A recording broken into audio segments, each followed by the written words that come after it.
ભિન્ન હોય, જાણે કે વિભક્ત થયું હોય તેવું જાણે છે. એમ કરીને ભેદસ્ય મિથ્યાત્વ દર્શયતી. આ ભેદ અને મિથ્યાત્વ ઇવ શબ્દનો પ્રયોગ કરીને ભિન્નત્વ ભિન્નમ ઇવ શબ્દનો પ્રયોગ જાણે કે વિભક્ત થઈ ગયું હોય એમ જાણે કે શબ્દનો પ્રયોગ કરીને કહે છે કે આ વિભાગ તો દેખાવાનો છે, સત્ય નથી, મિથ્યા છે. પરમાર્થતઃ ભેદ નાસ્તિ. ભલે વ્યવહારમાં ભેદ દેખાતો હોય પરંતુ પરમાર્થમાં ભેદ છે નહીં. એ ભગવાન વિષ્ણુ સર્વનો આત્મા છે. એ કઈ રીતે? એતદ વિજાનતા સર્વમ જગત સ્થાવરજંગમમ દ્રષ્ટવ્યમ આત્મવદ વિષ્ણુ અતોયમ યતોયમ વિશ્વરૂપ ધ્રુક. તો કહે છે કે એતદ વિજાનતા, આ પ્રકારે જાણે છે કે અયમ વિષ્ણુ વિશ્વરૂપ ધ્રુક. આ ભગવાન પરમાત્મા સમગ્ર વિશ્વનું રૂપ ધારણ કરીને રહેલો છે. અથવા બહુનૈતેન કિમ જ્ઞાતેન તવાર્જુન વિષ્ટભ્યાહમિદમ કૃષ્ણમ એકાંશેન સ્થિતો જગત. 10મા અધ્યાયના છેલ્લા શ્લોકમાં ભગવાને કહ્યું કે સમગ્ર વિશ્વને મારા એક અંશથી ધારણ કરીને રહેલો છું. એટલા જ માટે પછી ભગવાને પોતાનું વિશ્વરૂપ દર્શાવ્યું. વિશ્વરૂપ ધૃક. આ સમગ્ર વિશ્વનું રૂપ ધારણ કરનાર જે પરમાત્મા છે એને સ્થાવર જંગમમ આત્મદ દ્રષ્ટવ્યમ. આ સ્થાવર જંગમ, આ ચર અચર જળ ચેતન જે કાંઈ છે ખરેખર તો આત્માની જેમ દર્શન કરવા જોઈએ. જો ભગવાન વિષ્ણુ માત્ર જગતના બધા જળ ચેતનનો આત્મા છે એટલું નહીં, મારો પણ આત્મા છે. મારો જે આત્મા છે એ જે સર્વનો આત્મા છે. આથી હું જ આ સર્વનો આત્મા છું. આ પ્રકારે આત્મવત આ સમગ્ર જગતનું દર્શન કરવું જોઈએ. આપણે એવું ન કરી શકીએ તોય પણ દિવસમાં 15-20 મિનિટ બેસીને આપણા મનને વિચારી શકીએ. મનમાં જયારે નિરાશ હોય, બીજી બધી ચિંતાઓ બધું ના હોય, બધું કંઈ વ્યવહાર ના હોય, હજી લોકો ઉઠ્યા નથી, કકળાટ શરૂ થયો નથી, ત્યારે થોડો સમય હોય ત્યારે બેસીને આવું ચિંતન કરવું. આવા શ્લોકો હોય એકાદ બે શ્લોક ના હોય તો કશો વાંધો નહીં. એ સર્વમ વિષ્ણુમયમ જગત. જો આ વૃક્ષના રૂપમાં, પશુ પક્ષીના રૂપમાં, જીવજંતુના રૂપમાં, સાપના રૂપમાં, મનુષ્યના રૂપમાં, દેવતાના રૂપમાં, આ બધા રૂપમાં એક જ ભગવાન વિષ્ણુ છે. એ સર્વનો આત્મા છે. એને સમગ્ર જગતનું રૂપ ધારણ કરેલું છે. એટલે 11મા અધ્યાયમાં વિશ્વનું દર્શન કરાવ્યા ને. સર્વત્ર વિષ્ણુ જ છે. એ જ મારો આત્મા છે. હું જ સર્વનો આત્મા છું. તો ક્યાં રાગ અને ક્યાં દ્વેષ, ક્યાં મિત્ર, ક્યાં શત્રુ, ક્યાં પક્ષપાત, ક્યાં આ બધું શું છે? એટલે આપણું મન કરતું હોય ને તરત મનને આપણે ક્યાં શેને માટે કરે છે? આપણું મન કદાચ આવું કંઈ કરે તો પણ આપણે તરત મનને દેખાડે કે શેને માટે. આ રીતે બધા ઉદ્વેગમાંથી મુક્ત થવાનો ઉપાય સર્વત્ર ઈશ્વર દર્શન. હકીકત છે આગે એવું નથી કે આપણે ખાલી ખોટું ખોટું ભરમાવે છે. ભગવાન ભગવાન કે ખાલી એવું નથી, એ જ છે.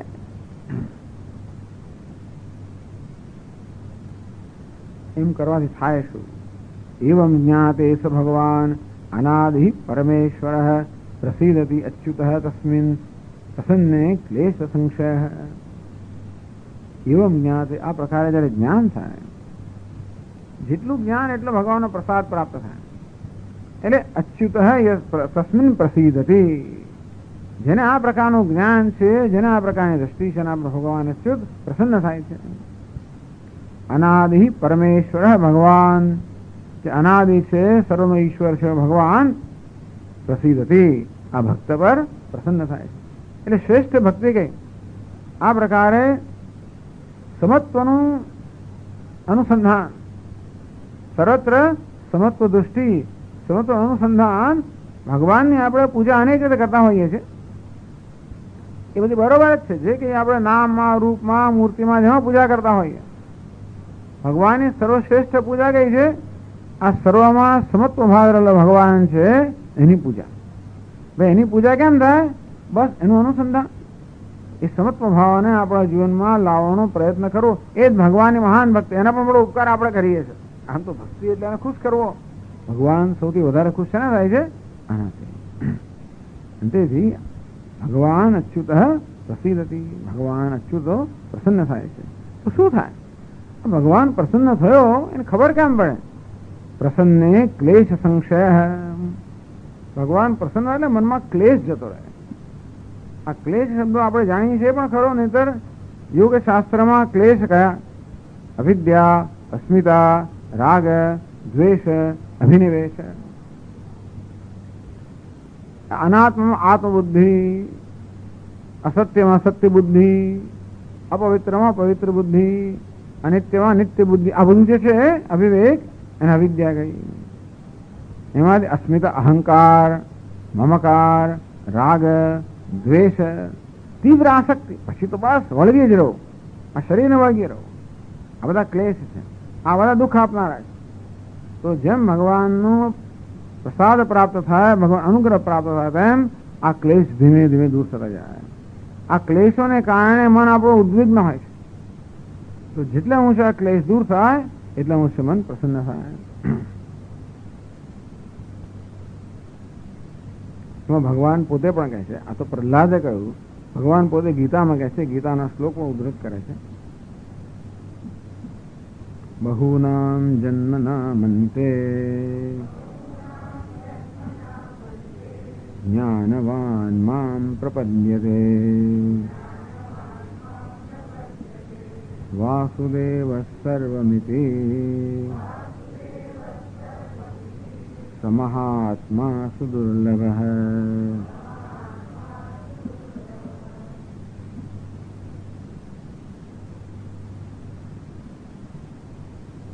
તો જ્ઞાનવાન પ્રાપ્ત પરિપાક જ્ઞાન, જેને જ્ઞાનની પરિપક્વતા પ્રાપ્ત થઈ છે.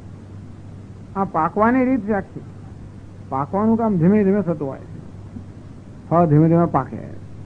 પેલા વૃક્ષ પર પાકે, પછી આપણા એનો પાકે, પછી ખાધા પછી પાકે. એ ત્યાં પાચન કાર્ય ચાલુ રહેતું હોય છે. પહેલા સૂર્ય દેવતા પકવે, પછી અગ્નિ દેવતા પકવે, પછી આ જઠરાગ્નિ પકવે, ત્યારે પછી પરિપક્વન જે છે ખરેખર આપણને હિત કરનારું નીવડે, આપણને શક્તિ આપનારું નીવડે, પોષણ કરનારું નીવડે. તેવી રીતે મન પરિપક્વ થાય. કેટલી વાર લાગે? બહુનામ જન્મનામ અંતે, બહુ બધા જન્મના અંતે જ્ઞાનાર્થ સંસ્કારાશ્રયણામ. દરેક દરેક જન્મમાં થોડા સંસ્કાર પ્રાપ્ત કર્યા હોય. કેવા સંસ્કાર? અંતઃકરણ શુદ્ધિ, જ્ઞાનાર્થ સંસ્કાર. સંસ્કાર જાત જાતના પ્રાપ્ત કરતા હોઈએ, પરંતુ જ્ઞાન માટેના સંસ્કાર. આપણે ભોગ માટેના સંસ્કાર પ્રાપ્ત કરીએ, પુણ્ય કર્મ કરીએ, પણ કામનાથી કરીએ તો પુણ્ય પ્રાપ્ત થાય. એ પુણ્ય કેવું છે? આપણને ભોગ પ્રાપ્ત કરાવે. તો ભોગ માટે પણ કંઈક મનમાં શુદ્ધિ જોઈએ. આ જગતના વિષયો કે સ્વર્ગના વિષયો ભોગવવા માટે પણ આપણા અંતઃકરણમાં કઈ સ્વસ્થતા જોઈએ, બાકી કઈ મજા ના આવે.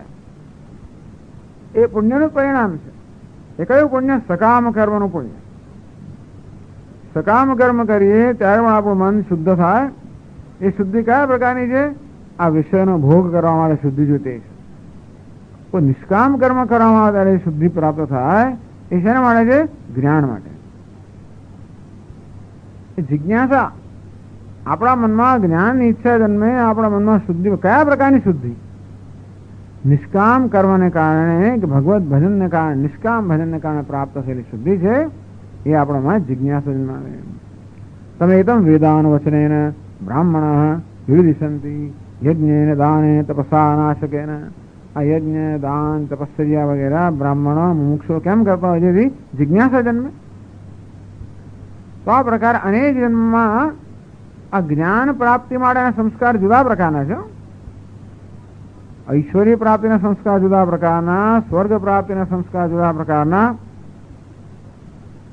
અરે બ્રહ્મલોકની પ્રાપ્તિના સંસ્કાર જુદા પ્રકારના, જ્ઞાન પ્રાપ્તિના સંસ્કાર. જ્ઞાનાર્થ સંસ્કારાશ્રયણામ. આમ દરેક જન્મમાં થોડો થોડા સંસ્કારનો આપણે સંચય કરીએ. એમ કરતા બહુનામ જન્મનામ અંતે, ખૂબ બધા જન્મ જયારે થાય ત્યારે જ્ઞાનવાન, થોડું થોડું જ્ઞાન પ્રાપ્ત થયું છે. દરેક જણા જરા જરા જ્ઞાન પ્રાપ્ત થાય. આપણા શરૂઆતમાં જરા જરા નજીક આવીએ. અજ્ઞાન બોલો આવરણ છે, એમાં મોહ છે, થોડો થોડો ઓછો થતો જાય. આપણો અજ્ઞાન, અહંકાર, મમકાર, રાગ, દ્વેષ, અભિન થોડા થોડા ઓછા થતા જાય. એમ પડો થોડું થોડું થોડું હટતું જાય. અંતેથી આપણે એ રીતે આપણા સ્વરૂપની સત્યની જરા જરા નજીક આવતા છે. એમ કરતા કરતા અનેક જન્મ સંસિદ્ધ તતો યાતિ પરામ ગતિમ, અનેક જન્મ સંસિદ્ધિ પ્રાપ્ત કરીને પરમ ગતિને પ્રાપ્ત કરે. તે જ્ઞાનની પરિપક્વતા થઈ વાસુદેવ સર્વમિતિ એનમ સર્વાત્માનમ નારાયણમ પ્રપદ્યતે. સર્વત્ર પોતાનામાં સર્વત્ર પણ નારાયણ દર્શન થાય છે. એ જ્ઞાનની પરિપક્વતા. બહુનામ જન્મનામ અંતે પ્રપદ્યતે. પણ છેવટે આ ન થાય જન્મ લેવાના જ છે બધાએ. એવું નથી કે આપણે સ્વામી બીજો માર્ગ પસંદ કર્યો એટલે આપણે ચાલે, એવું નથી. આ સિવાય છૂટકો જ નથી. જે માર્ગ પસંદ કરવો એ કરો. જે સત્ય છે એને પ્રાપ્ત કર્યા વગર છૂટકો નથી. સત્ય એક જ છે કે સર્વ ઈશ્વર છે. જે માર્ગ પસંદ કરવો એ કરો. પણ છેવટે આ જયારે આપણે દર્શન થાય ત્યારે આ વસ્તુ પૂરી થાય. સ મહાત્મા સુદુર્લભ. ભગવાન આ મહાત્મા સુદુર્લભ તત્સમોસ્તિ અભ્યધિકો. એના સમાન જ કોઈ નથી. તો એનાથી ચઢિયા તો કોણ આવી શકે? માટે આવો જે મહાત્મા છે દુર્લભ છે. ભગવાન આવે તો મહાત્માઓને સ્તુતિ કરે, પોતાનાથી વધારે. હું તો સુલભ છું, હું તો ચારે બાજુ છું. મહાત્મા દુર્લભ છે.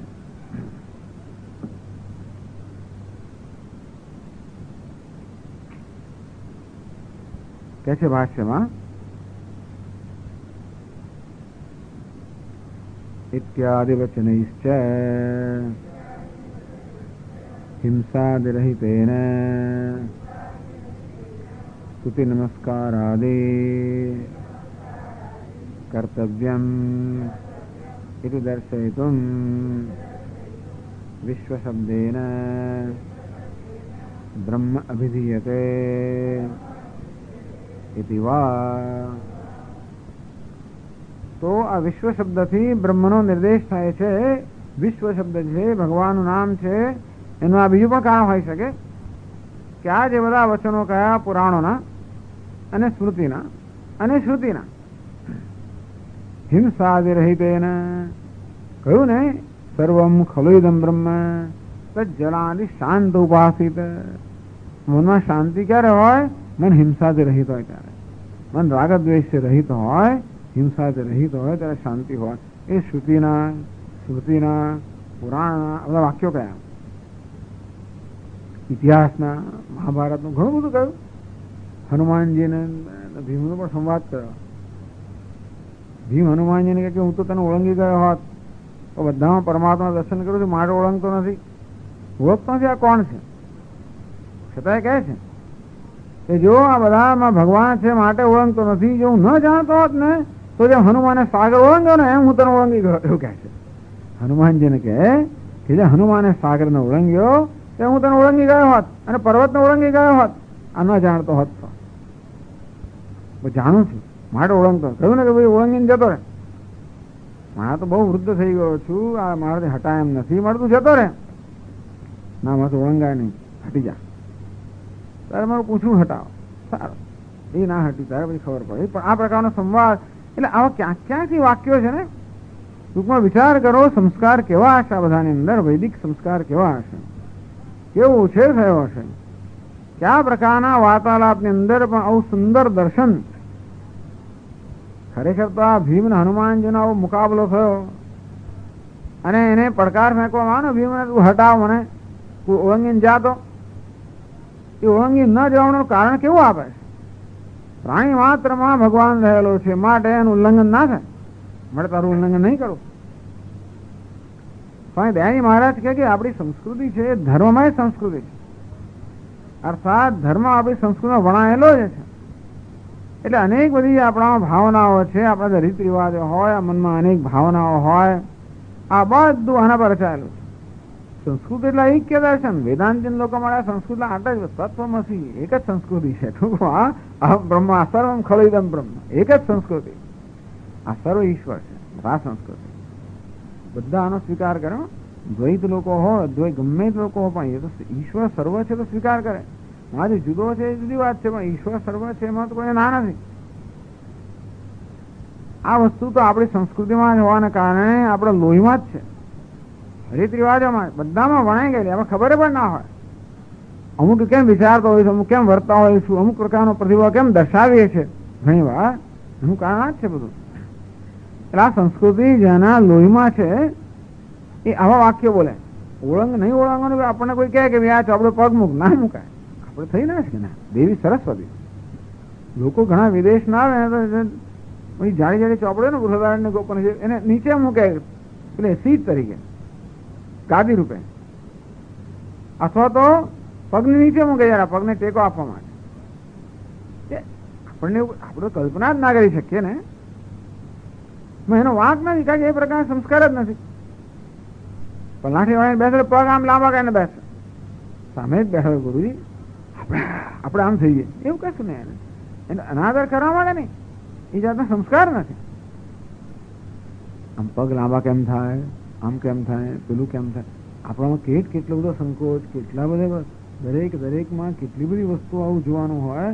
આપણે ખબર નથી આપણે આમ કેમ આવું કેમ થતું નથી, આ ચોપડે પગ કેમ મુકાતો નથી, મૂક્યા પછી આમ તરત પેલું ભગવાનની માફી કેમ મંગાવી જાય છે ને આપણે, કદાચ પગ પડી પણ ગયો તરત માફી માંગી લઈએ, આમ કરી દઈએ, જે શીખ્યા હોય તે ખરા.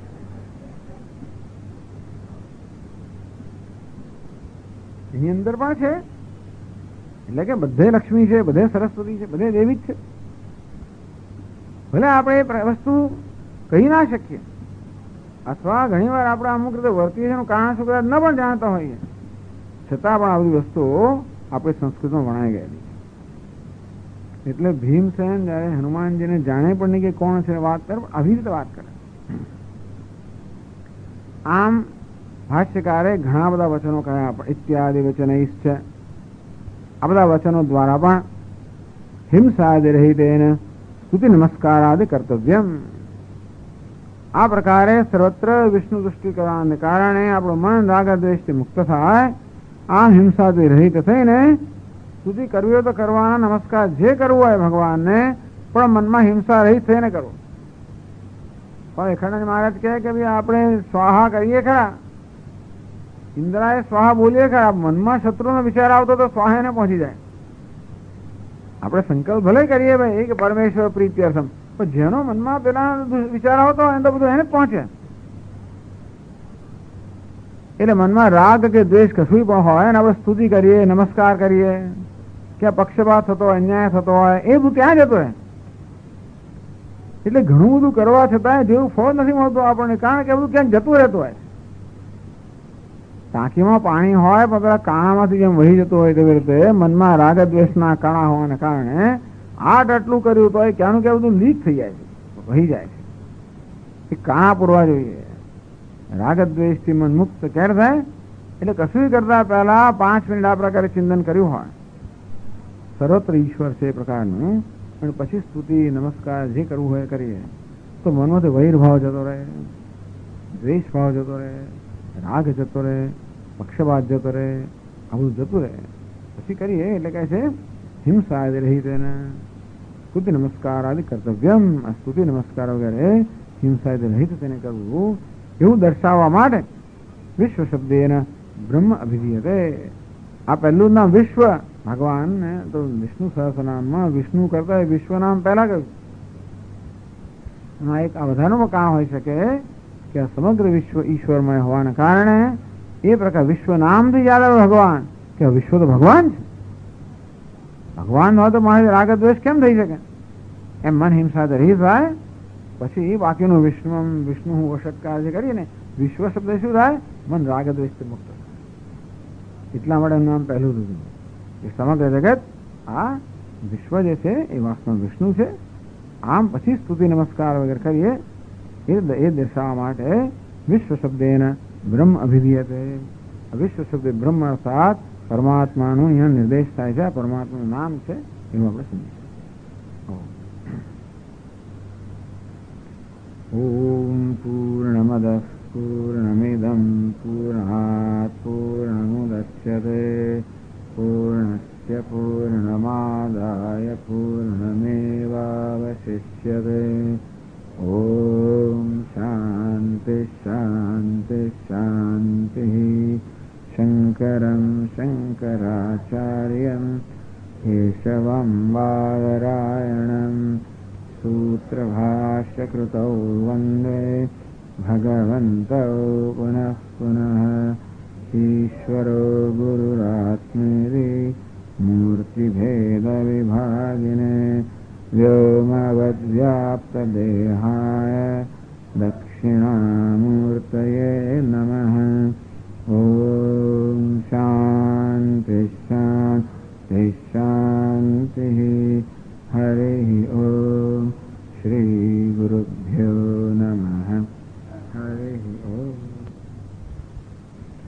केशवं बादरायणं सूत्रभाष्यकृतौ वन्दे भगवन्तौ पुनः पुनः। ईश्वरो गुरुरात्मेति मूर्ति।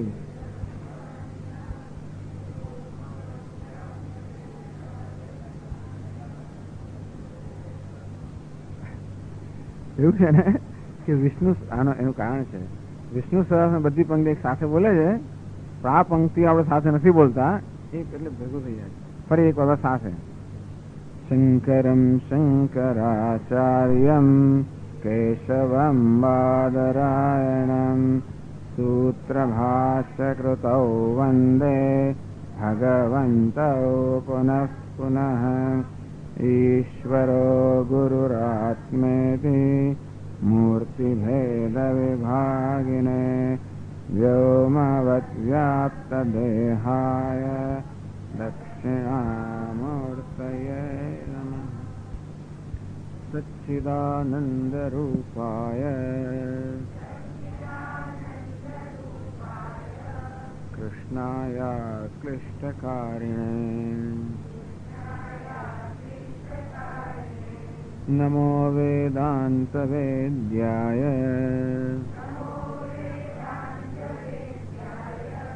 गुरवे बुद्धिसाक्षिणे कृष्णद्वैपायनं व्यासम् सर्वलोकहिते रतम् वेदाब्जभास्करं वन्दे शमादिनिलयं मुनिम्।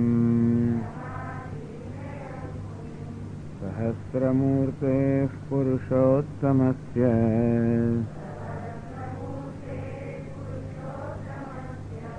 सहस्रनेत्राननपादबाहोः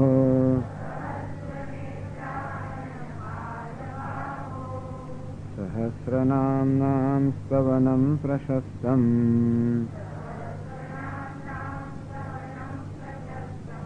निरुच्यते जन्मजरादिशान्त्यै।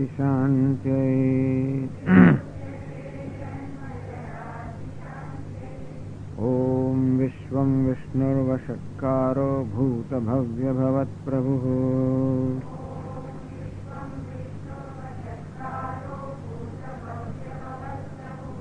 भूतकृद्भूतभृद्भावो भूतात्मा भूतभावनः।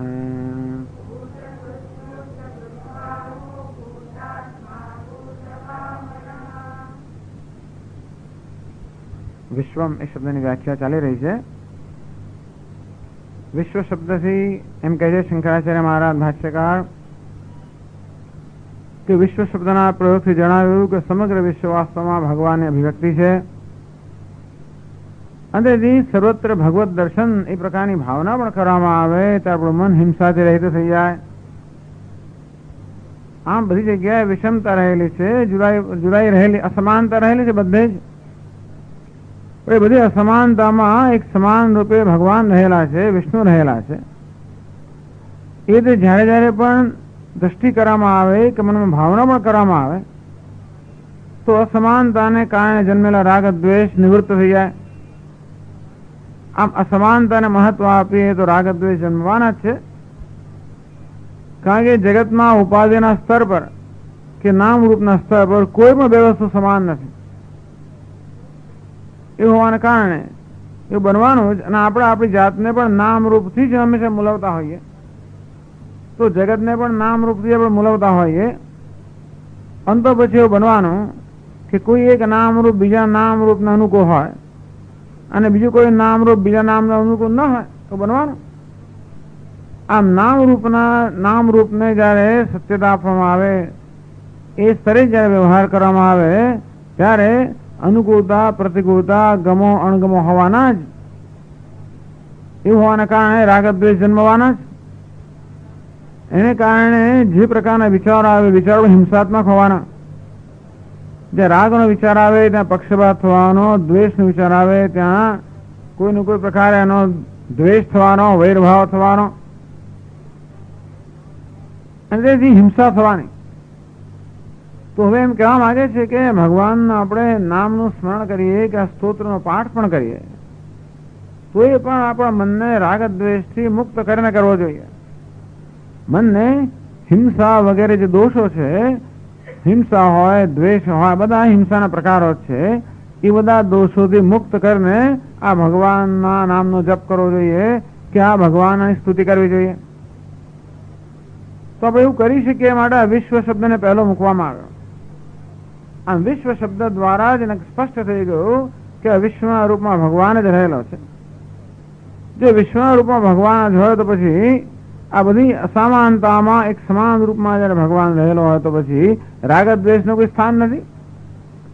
આમ આપણી દ્રષ્ટિ જયારે અસમાનતામાંથી કે વિષમતામાંથી સર્વમાં સમાન રહેલા ભગવાન તરફ આપણી ભાવના પણ કરવામાં આવે તો આપણું મન આપણું રાગદ્વેષથી મુક્ત થાય. તો એ રાગદ્વેષથી મુક્ત થયેલા મનથી, હિંસા વગેરે દોષથી મુક્ત થયેલા મન દ્વારા, મન વડે આ ભગવાનના સ્તુતિ નમસ્કાર રચના વગેરે કરવું જોઈએ. એ પ્રકારનું સૂચન કરવા માટે કે આપણે ભગવાનનું જપ તો કરીએ, એનું સ્તવન ગાઈએ, સ્તુતિ કરીએ, નમસ્કાર રચના વગેરે કરીએ, પણ કઈ રીતે કરવું જોઈએ? તો કે હિંસા વગેરે દોષોથી મુક્ત હોય એવા મનથી કરવું જોઈએ. એવું આપ શા પરથી કહો છો? કારણ કે વિશ્વ નામ પહેલા મૂકવામાં આવ્યું. આમ વિશ્વ એ શબ્દના અર્થ, શબ્દ જેવો વિશ્વ શબ્દ આપણે સાંભળીએ એટલે વિશ્વ એટલે જગત જ. પણ જગત એ જ ભગવાનનું નામ હોય એનો અર્થ એ થયો કે જગતના રૂપમાં ભગવાન જ છે. તો જગતના રૂપમાં ભગવાન હોય તો પછી ભગવાન સામે રાગદ્વેષ કેવા? આપણા મનને રાગદ્વેષથી મુક્ત કરવા માટે આ વિશ્વ શબ્દ રૂપે ભગવાનની સ્તુતિ કરવામાં આવી. અને પણ આ સમગ્ર વિશ્વમાં ભગવાન જ રહેલા છે એના સમર્થનમાં અનેક બધા શ્લોકો નાખવામાં આવ્યા. શ્રુતિના એટલે કે ઉપનિષદના, વેદના વાક્યો તદુપરાંત આ પુરાણોમાંથી અનેક બધા વાક્યો નાખવામાં આવે છે. આના રીતે 57 પાના પર કહ્યું ઇત્યાદિ વચનૈશ્ચ હિંસાદ રહિતેન સ્તુતિ નમસ્કારાદિ કર્તવ્યમિતિ દર્શયિતુમ વિશ્વ શબ્દેન બ્રહ્મ અભિધીયતે ઇતિ. વાહ! તો જે બધા અનેક વચન નાખવામાં આવ્યા એ બધા વચન દ્વારા પણ આ વસ્તુ સ્પષ્ટ થાય છે કે હિંસાદ રહિતેન, તો જે મનુષ્ય હિંસા વગેરે રહિત, હિંસા વિમુક્ત છે, હિંસા વિમુક્ત થઈને સ્તુતિ નમસ્કાર આદિ કર્તવ્યમ, આ ભગવાન સ્તુતિ નમસ્કાર જે કરતા હોઈએ એ મનમાં હિંસાથી રાગદ્વેષથી મુક્ત થઈને કરવા જોઈએ. નહીંતર એ ભગવાન ના પહોંચે. કોઈના પ્રત્યે દ્વેષ હોય, કહ્યું ને ગઈ વખતે ઇન્દ્રાય સ્વાહા મોડી બોલીએ, તો મનમાં કોઈના પ્રત્યે વૈર ભાવનો વિચાર ચાલતો હતો એ આહુતિ પેલા જ પહોંચે. આમ પક્ષપાતનો વિચાર ચાલતો હતો, મનમાં જેનો વિચાર ચાલતો એને આહુતિ પહોંચે. ભલે વાણીથી જેનું નામ બોલાતો એનું ખરું, તો મનમાં જેનો વિચાર ચાલતો એને વસ્તુ પહોંચે. તો સ્તુતિ નમસ્કાર આપણે ભગવાન સામે પેલા ભગવાનની મૂર્તિને કરતા હોઈએ, મનમાં જે રાગ દ્વેષના વિચારો ચાલતા હોય તો પછી એ સ્તુતિ ત્યાં પહોંચે, અહીં ના પહોંચે. એને લાભ કરનાર નહીં કે આપણે લાભ કરનાર નહીં, એવું કંઈક થાય બધું. એટલા માટે હિંસા જ રહી એને સ્તુતિ નમસ્કાર આદિ કર્તવ્યમ, આ સ્તુતિ નમસ્કાર વગેરે હિંસા વગેરે દોષ રહિત એને કરવું જોઈએ. એ દર્શયિતુમ, એ દર્શાવવા માટે વિશ્વ શબ્દેન બ્રહ્મ વિધીયતે, તો આ વિશ્વ શબ્દથી બ્રહ્મનું નામ, વિશ્વ શબ્દ બ્રહ્મનું નામ છે. વિશ્વ શબ્દ દ્વારા બ્રહ્મનો નિર્દેશ કરવામાં આવ્યો, બ્રહ્મને કહેવામાં આવ્યું, એ આનો હેતુ છે. આમ વિશ્વ શબ્દના જુદા જુદા અર્થ કર્યા, એમાંનો એક અર્થ કર્યો. પહેલો અર્થ એ તો એ કર્યો કે વિશ્વ તો એટલે સર્જન, તો આ જગત તો સર્જન છે, ભગવાન સર્જક છે, જગત કાર્ય છે, ભગવાન કારણ છે. એટલે કાર્ય દ્વારા, કાર્યનો નિર્દેશ કરતા શબ્દ દ્વારા કારણનો નિર્દેશ કરવામાં આવ્યો. એવું કેમ કરવામાં આવ્યું? જેથી આ હિરણ્યગર્ભ વગેરે જે કાર્ય છે એ દ્વારા ભગવાનની સ્તુતિ થઈ શકે એમ કરીને કહેવામાં આવ્યું. પછી વિશ્વ શબ્દનો ઓમકાર કરવામાં આવ્યો. ઓમકાર પણ ભગવાનનું નામ છે અને ઓમકારમાં જે પ્રકારના ગુણ છે બધા ગુણ વિશ્વ શબ્દમાં પણ વિશ્વમાં પણ છે. એ રીતે ઓમકાર દ્વારા વિશ્વ એ ભગવાનનું નામ બની રહે છે એવું કહેવામાં આવ્યું. પછી કહેવામાં આવ્યું કે આ વિશ્વ શબ્દ એવું સૂચન કરે છે કે નિર્દેશ કરે છે કે આપણા મનને રાગ દ્વેષથી રહિત કરીને સ્તુતિ નમસ્કાર કરવા જોઈએ, કારણ કે સમગ્ર વિશ્વ ભગવાન છે.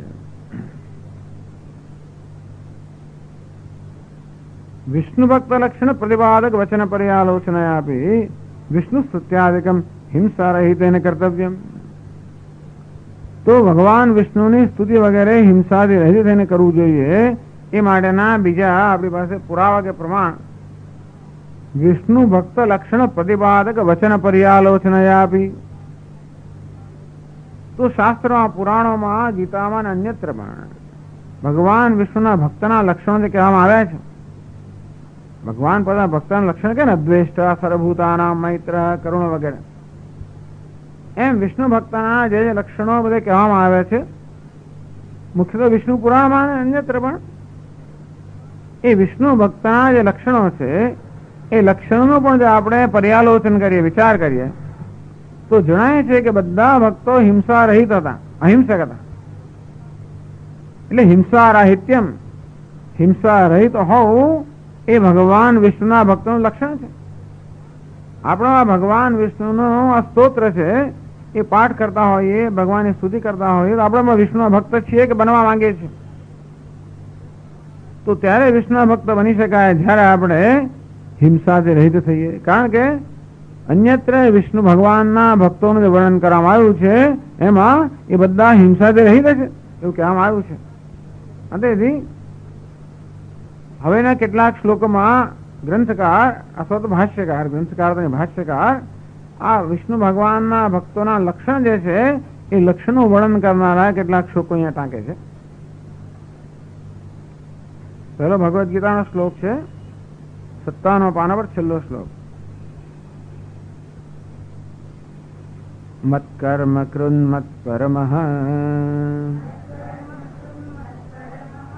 મદ્ભક્ત સંગવર્જિતઃ નિર્વૈરઃ સર્વભૂતેષુ યસ્સ મામેતિ પાંડવ.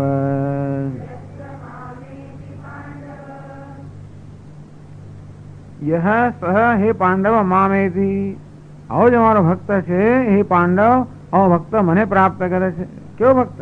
મત કર્મકૃત, મત પરમઃ. તો મત કર્મકૃત જે માત્ર મારા માટે જ કર્મ કરનાર છે, અર્થાત બધા કર્મ મને અર્પણ કરનાર છે. મત પરમ, આ બધા મહત્વના નથી. મહત્વની વસ્તુ છે કે નિર્વૈરઃ સર્વભૂતેષુ, આ બધામાં લક્ષણ છે. અત્યારે આ બધા લક્ષણ જે વિષ્ણુના ભક્તના કહેવામાં હિંસા રાહિત્ય મહત્વનું લક્ષણ છે. બીજા બધા પણ આવી જાય કે ભગવાનનો ભક્ત કેવો છે, જે કઈ કર્મ કરતો હોય એ ભગવાન માટે કરતો હોય, અર્થાત કર્મ દ્વારા કોઈ બીજો પ્રકારનો લાભ પ્રાપ્ત કરાવડે નહીં, માત્ર ભગવાનને ખુશ કરવા માટે જ કર્મ કરતો હોય. આમ ભગવાનની ખુશીમાં જેને આનંદ છે. નહીં તો કોઈ કર્મ ક્યારે કરીએ? જે વસ્તુ આપણે આનંદ આપતી હોય એ માટે જ કર્મ કરીએ. આપણે આનંદ કે સુખ માટે જ કરતા હોઈએ છીએ. તો આપણે કર્મ દ્વારા શું મેળવવા છીએ? જેનાથી મને સુખ પ્રાપ્ત થતું હોય તો કર્મથી સુખ પ્રાપ્ત થતું હોય તો ખાસ કરીને આપણને ખબર હોય કર્મ દ્વારા ભગવાન પ્રસન્ન થાય છે. અમે પોતાના જે પ્રિય હોય એને પ્રસન્ન કરવામાં આપણે પ્રસન્ન થતી હોય છે. ભગવાન ભક્ત કેવો છે? ભગવાનના પ્રિય છે. તો એને કારણે ભગવાનની પ્રસન્નતામાં એની પ્રસન્નતા છે. તત્ સુખે સુખિત્વમ, જેમ નારદ ભક્તિ સૂત્રમાં કહે કે ભક્ત કેવો છે? પ્રેમી કેવો છે? એમે પણ પોતાનો પ્રેમ પાત્ર હોય એના સુખમાં સુખ મળે ને, તેમ જેને ભગવાનના સુખમાં સુખ છે તે ભગવાનને સુખી કરવા માંગે છે. અર્થાત જે કઈ કર્મ કરે છે ભગવાનને ખુશ કરવા કરે છે એમાં પોતાની ખુશી છે, એટલા માટે મત કર્મ કરો. ભગવાન કહે છે મારો ભક્ત એવો છે જે મારા માટે જ કર્મ કરે છે. મત એટલે અહંકારમાં નથી કરતો, ભગવાન માટે કરે છે. બે કર્મ માટેના દાવા કરનાર બે છે, કર્મનું ફળ માટેના. એક તો અહંકાર દાવો કરે કે મારા માટે કર, બીજો ભગવાન દાવો કરે. આમ ભગવાનને બહુ તક હોતી નથી બિચારાને. કશું કરવા જઈએ ત્યારે અહંકારનો અવાજ એવો પ્રવાહ હોય છે કે એ જ સામાન્ય રીતે આપણું ધ્યાન ખેંચી જતો હોય. ભગવાન બિચારા ઊંડે તો કશું બોલતો હોય, પેલો સંઘ ફૂંકે પણ કોણ સાંભળે? પણ ભગવાન ભક્ત આપણે એને કહીએ કે જેને નિશ્ચય કર્યો છે કે ભાઈ ભગવાન અવાજ જ સાંભળો, ના સંભળાય તો સંભળાય માઇન્ડ કરવું. ભગવાન ના સંભળાય તો શું કરીએ? તો ભગવાન અવાજ કેવો હોય એવી કલ્પના કરીને પ્રમાણે કરવું. અત્યારે ભગવાન તો શું મને કેદ કરવાનું એમ પૂછીએ આપણે, તો ભગવાન તો આવું કરવાનું કહે. ના ખબર તો આપણે વાંચીએ ભગવદ્ ગીતા વગેરે અભ્યાસ કરીને ખબર પડે ભગવાન શું કહે છે. 700 શ્લોકોમાં બધું કહ્યા જ કર્યું છે ને એમણે. પછી આપણે વિચારે કે આ ભગવાન શું કે, મારો અહંકાર વાળું કરવાનું કહે છે, ભગવાન હોત તો શું કહે, આમ કર, તે પ્રમાણે કરે. એમ કરીને સતત ભગવાનનો પક્ષ લેવો અનંત ભક્તિ. જેનો પક્ષ લઈએ એના ભક્ત છીએ આપણે ભક્ત તો છે અહંકારના, પણ ભગવાનનો પક્ષ લઈએ તો ભગવાનના ભક્ત બનીએ. પણ જે કર્મ થાય છે કર્મનું લાભ મેળવવાનો દાવો પહેલા અહંકાર કરે, એ દાવાને માન્યતા ના આપીને ભગવાનના લાભ મળે એ પ્રકારે આપણે કર્મ કરીએ તો મત કર્મ. ભક્તનું એક લક્ષણ હતું મત પરમ. મત પરમ મને જ પરાયણ રહેનારો, મને જ જીવનું પરમ ધ્યેય માનનારો. બસ જેના જીવનમાં મારા સિવાય કઈ જ નથી. રામા નાસ્તિ પરાયણમ પરતરમ, રામાત પરતરમ પરાયણમ નાસ્તિ. રામથી ચઢિયા તો કોઈ પણ પરાયણ કે પરમ ધ્યેય નથી. આમ ભગવાનને ખુશ કરીને ભગવાનને પ્રાપ્ત કરી ઈચ્છનારો, નહીં કે એને ખુશ કરીને બીજા કશાને પ્રાપ્ત કરી ઈચ્છનારો. મદ ભક્ત મને પ્રેમ કરનારો, સંગ વર્જિત કોઈ જગ્યાએ આસક્તિ નહીં રાખનારો, નિર્વૈર સર્વભૂતેષુ. તો જે હેતુથી આ શ્લોક અહીંયા ટાંકવામાં આવ્યો છે એમાં મહત્વનો અંશ આ છે, સર્વભૂતેષુ નિર્વૈર, પ્રાણી માત્ર પ્રત્યે વૈરનો ભાવ. શત્રુભાવ રાહિત્યમ, પ્રાણી માત્ર પ્રત્યે શત્રુભાવનો અભાવ, હિંસાનો અભાવ, દ્વેષનો અભાવ. યસ સમામે પાંડવ, હે પાંડવ આવો જે મારો ભક્ત છે એ મને પામે છે. પણ આ સંદર્ભમાં આ ત્રીજી પંક્તિ નિર્વૈર સર્વભૂતેષુ, તો પ્રાણી માત્ર પ્રત્યે વૈરનો અભાવ ક્યારે હોય? પ્રાણી માત્રમાં ભગવાનને જોવા માટેની ભાવના હોય તો જ. એમને ન થાય ને કે વૈર હોય એમને જતો ના રહે. આપણે કહીએ એટલે કશું જતું ના રહે. આપણા મનને કે છોડ તો ના છોડે. વૈર ભાવ છોડે શા માટે છોડે? મન મૂકી તો શા માટે મૂકે? એને બીજું કઈ પકડાવીએ તો આ મૂકે. ટૂંકમાં મનને કશું આપીએ તો કઈક છોડે ને. મને વૈર ભાવ પકડે છે મારા મને, ધારો કે તો ક્યારે છોડે? એને વૈર ભાવમાંથી બીજો ભાવ આપણે આપીએ ત્યારે ને, ભગવત ભાવ આપીએ કે જેની પ્રત્યે વૈર છે વાસ્તવમાં ભગવાન ત્યાં રહેલો છે. એવું યાદ કરાવીએ મનને. જે ગમે તે નામ રૂપ હોય તો અંદર ભગવાન રહેલો છે એવું યાદ કરાવીએ આપણે મનને, તો પછી પેલું મન બદલાય. કંઈક તો મનના આલંબન જોઈએ જ. ખાલી એમને મનને સલાહ આપવાથી લોકો સમજતા જ નથી હોતા આ બધા વાક્યોનો અર્થ શું કરવો અને એનો ઉપયોગ કેમ કરવો. સ્વામી હું તો કરતું ભાવ વગેરે જ કર્મ કરે. કોઈ કર્તૃત્વ ભાવ વગેરે તો કોઈ કર્મ કરતું હશે? કહ્યું ને કર્મણી અકર્મય પછી તો કહ્યું જે કર્મ અકર્મના દર્શન કરે. બધું કર્મ કરે છે બધા તારામાં કર્તૃત્વ છે જ, તો શું કામ ખાલી બધા કરતા ભાવ? એના કરતા ભગવાનનો ભક્ત બની જાય. હું કરતા છું, મારામાં કર્તૃત્વ છે. તો એ કર્તૃત્વ સાત્વિક બનાવવાનું. કર્તૃત્વ ક્યારે છૂટે? પેલા સાત્વિક બને ત્યારે. તમો ગુણમાંથી રજોગુણમાંથી બચીને સાત્વિક બને ત્યારે પછી છૂટે. બાકી આપણે છોડી જ ના શકીએ ને.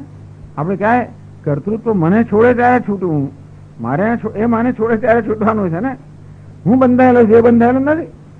આ વસ્તુ મને પકડેલો છે એટલે હું ગમે તે છોડું તો છૂટે છે ને. એ મને છોડે ત્યારે.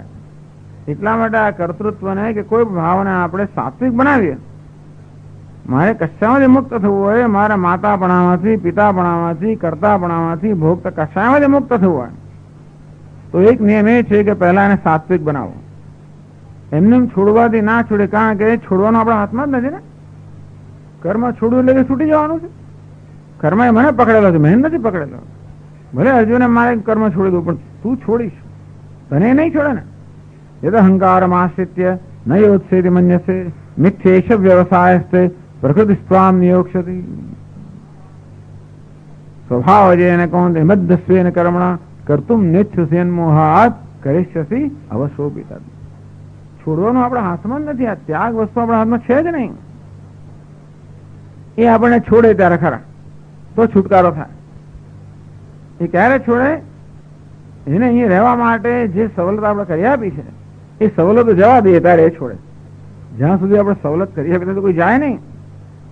લોકોને મહેમાનને કાઢવા માટે પણ જાત જાતની પછી એવું વ્યક્તિ અજમાવતા હોય છે કે શું કરવું ભેગાને જાય કે એ કથાવડો વાંચતા હોય ને પતિ પત્ની વચ્ચે ઝઘડો કરે જાત જાતનું કરે એમ કહે પેલા રહેવાનું અશક્ય બનાવે કે ચાલો અહીંથી છોડો આવી જગ્યા કોણ છે અને મારે કારણ આવું થાય છે એમ ગમે તેમ કરે. એવી રીતે આ જે બધા દોષ છે જે આવીને ઘર ઘાલી ગયા છે એમને નહીં જાય. એ દોષને પ્રોત્સાહન મળે કે પોષણ મળે એવું કશું આપણા હોય તો શું કામ જાય? હું કહું કે જ્યાં આપણે એક છે મને પૂછીને ઓછું આવ્યું છે. આપણે ગમે તેટલું બોર્ડ લગાવીએ આપણા ઘર પર કે પરવાની વગર અંદર પ્રવેશ ના કરો તો કે ચોર મારી પરવાનગી માંગવાનો છે?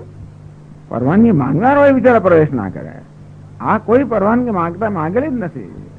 મને પૂછીને આવ્યું જ નથી અને મેં એમણે મને પકડાય. અધર્મ એટલે કહ્યું ને ધર્મે નષ્ટે કુલે કૃષ્ણ અધર્મો વિભવત્યુત. ધર્મ નષ્ટ અધર્મ આવે ને પ્રવેશ કરી જ જવાનો. પેલું આમ જેવી રીતે હવાનું દબાણ ઓછું થાય એટલે આવી જ જાય હવા. વધારે દબાણથી ઓછા દબાણમાં હવા જેમ ફેલાય કે ઊંચા સ્તરથી નીચા સ્તરે જેમ પેલું જળ વહે તેમ જ્યાં ધર્મ ગયો કે અધર્મ પ્રવેશ ખાલી તો શૂન્યાવકાશ તો રહે જ નહીં. આપણામાં શૂન્યાવકાશ તો હોય જ નહીં. તેથી પેલાને બધાને છોડીને ભગવાનને પ્રવેશ આપીએ આપણે તો પેલા બધા જાય, બાકી કોઈ જાય નહીં. એટલે જે હોય તો ટૂંકમાં નિર્વૈર ભગવાન આપણે એટલે ભગવત ભક્તિ ભગવત દ્રષ્ટિથી આ વૈરભાવ જાય. વૈરભાવ દ્વેષ ભાવ જે કે આપણા મનમાં ઘર ગાલી ગયો છે આપણે છોડવા ઈચ્છો તો ના છૂટે પણ એ જગ્યાએ કે બીજું સ્થાપિત કરીએ કે આપણે ભગવત ભાવ સ્થાપિત કરીએ. ટૂંકમાં એક જ વ્યક્તિ હોય એના એક વસ્તુને એક પાસાને જોવાને કારણે વૈરભાવ જન્મ્યા હોય તો બીજું પાસું બતાવીએ આપણે તો એમાંથી વૈરભાવ જાય. એટલે ભગવત દર્શનને કારણે નિર્વૈર સર્વભૂતેષુ. એટલા માટે આ પ્રાણી માત્રમાં વૈરભાવનો ભાવ એ ભગવાને ભક્તનું લક્ષણ કહ્યું. યસ સમામે એવી પાંડવ હે પાંડવ આવો જે છે મારો ભક્ત તે મને પામે છે.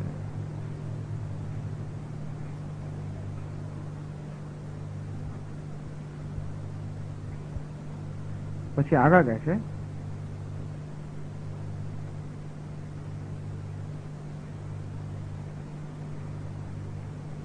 આ બધા યમરાજાના વચનો હવે કહે વિષ્ણુ પુરાણમાં છે. યમરાજા પોતાના દૂતોને બરોબર ચેતવણી આપે, સાવચેત કરે કે ક્યાં તમારે જવું, ક્યાં શેનાથી દૂર રહેવું. નહીં તો એ દૂતોની પણ આપણે બિચારે એમની પણ સલામતી જોવી પડે ને.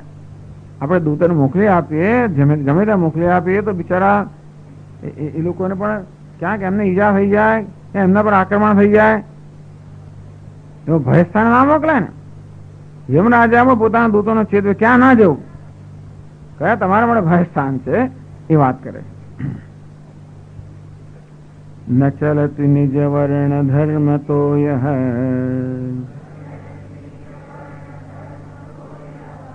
સમમતિરાત્મ સુહૃદ વિપક્ષ પક્ષે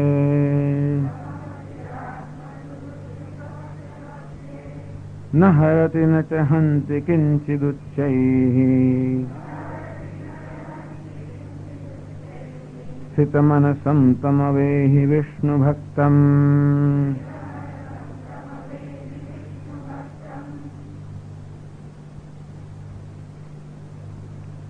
તમ સ્થિતમનસં વિષ્ણુ ભક્તમ અવેહિ.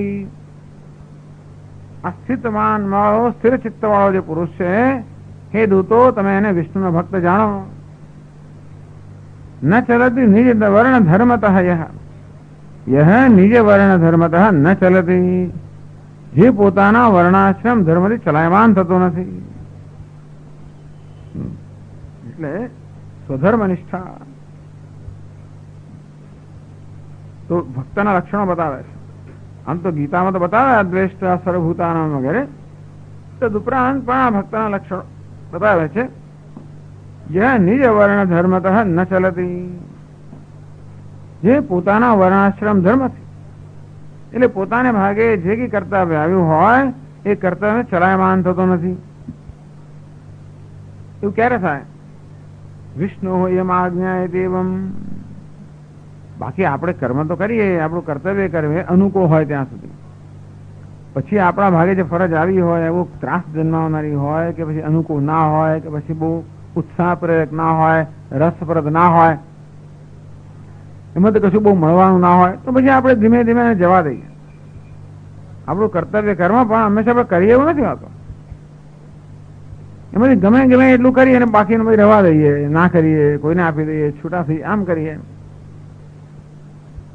એટલે વર્ણાશ્રમ ધર્મ પ્રમાણે, હવે વર્ણાશ્રમ ધર્મ તો જે હોય તે, પણ હવે ટૂંકમાં આપણે જે પરિસ્થિતિમાં આપણને ભગવાન મૂક્યા હોય એ પરિસ્થિતિમાં જે કઈ અપેક્ષા આપણી પાસે હોય, જે કરવું યોગ્ય હોય, પણ જે કરવું યોગ્ય છે હંમેશા અનુકૂળ નથી હોતું.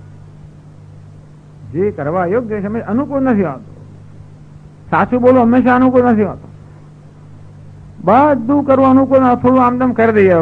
એવું છે ને, બધી વસ્તુ બરોબર જ કરવી, એક એક રોટલી આવી જ કરવી ને પછી જરા મોટી મોટી કરીને પતાવી દઈએ. મોટું મોટું થઈ જાય પછી શાક પણ જરા ઝીણું ઝીણું સમાર સમાર કરવું. પેલી ભાજી હોય ને, તાંદાજાની ભાજી ને પછી મેથીની ભાજી, એક એક પાંદડું કાઢવું અને કચર કચર ભાઈ કરી નાખી એટલે જતા રહે ને થોડા થોડા. ક્યાં એક એક જીવડાને જંતુ જોવા જઈએ પાછા. એટલે ટૂંકમાં ધર્મ તો શું કહે છે કે આવી રીતે કર્મ કરવું જોઈએ. દરેક કામ કરતી વખતે એમાં કાળજી હોવી જોઈએ.